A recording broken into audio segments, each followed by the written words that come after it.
பள்ளி பருவத்துல அதிகமா விரும்பி சாப்பிட்ட பழங்கள் பட்டியல்ல இந்த சப்பாத்தி கள்ளி பழமும் உண்டு. அப்ப பொழுதுபோக்குக்காகவும் விளையாட்டுக்காகவும் மட்டும்தான் இந்த பழத்தை சாப்பிடுவோம். என்னோட பள்ளி பருவங்கள்ல அதிகமா கிடைச்ச இந்த சப்பாத்தி கள்ளி பழம் இப்ப கிடைக்கிறது ரொம்ப கஷ்டமா இருக்கு.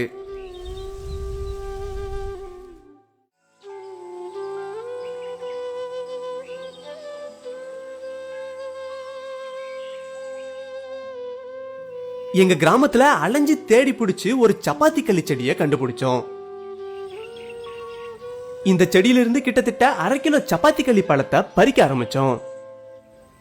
இந்த சப்பாத்தி கள்ளி பழத்தை பறிக்கும் போது இதனோட முட்கள் கிட்ட இருந்து கவனமா இருக்கணும்.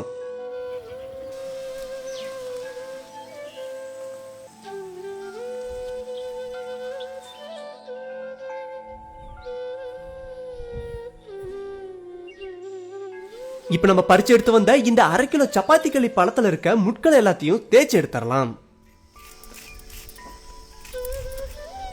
இப்ப சுத்தம் பண்ண இந்த சப்பாத்தி கள்ளி பழத்தை 2ஆ வெட்டி அதுக்குள்ள இருக்க சதைப்பகுதியை மட்டும் தனியா பிரிச்சு எடுத்துக்கலாம். இந்த பழத்தோட சதைப்பகுதிகள்ல விதைகளும் அதிகமா இருக்கும்.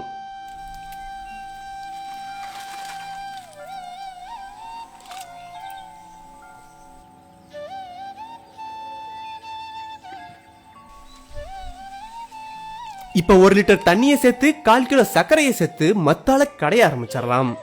சர்க்கரைக்கு பதிலா வெல்லமோ நாட்டு சர்க்கரையோ சேர்த்தா இதை சாப்பிடவே முடியாது. இதோட சுவையும் மாறி போயிடும்.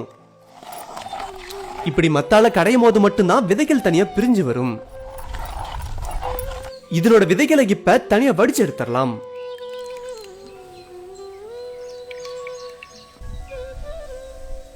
இந்த சப்பாத்தி கள்ளி ஜூஸ் இப்ப சாப்பிட தயாராயிடுச்சு. இத பானையில வச்சிருந்து குடிச்சா குளிர்ச்சியா இருக்கும். இந்த பழமே ரொம்ப அரிதான ஒண்ணு. அது மட்டும் இல்லாம இதனோட மருத்துவ குணங்களும் அளவில்லாத ஒண்ணு.